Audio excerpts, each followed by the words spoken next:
Deogarh समतरपाली गाँठारे one विभाग पक्षर one महोत्सव तथा वृक्षरोपण अभियान अनुष्ठित होईछि। कार्यक्रम में मुख्य अतिथि भाव संबलपुर सांसद तथा केंद्र शिक्षा मंत्री धर्मेन्द्र प्रधान, सम्मानित अतिथि भाव ओडिशा सरकार पंचायत राज और पानीय जल मंत्री रवि नायक, देवगढ़ विधायक रोमांच रंजन विश्वाल, जिलापाल कवीन्द्र कुमार साहू, आरक्षी अधीक्षक अनिल कुमार मिश्र जोगदे वृक्षरोपण करथिले।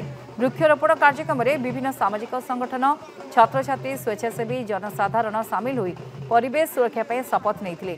यह अवसर में अतिथि द्वारा भ्राम्यमाण सबुज रथ को सबुज पताका देखी अतिथि द्वारा शुभारंभ कर प्राय 500 वृक्षरोपण कर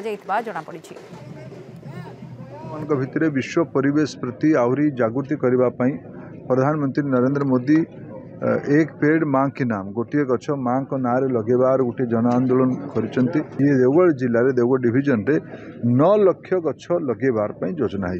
स्कूल कॉलेज अनुष्ठान गुड़ी को मागण चारा बंटन जो नागरिक माने चारा नेबे तांको एकदम नगण्य मात्र मूल्य टंका करे गोटे गछर चारा जंगल विभाग उपलब्ध करिवार योजना कर।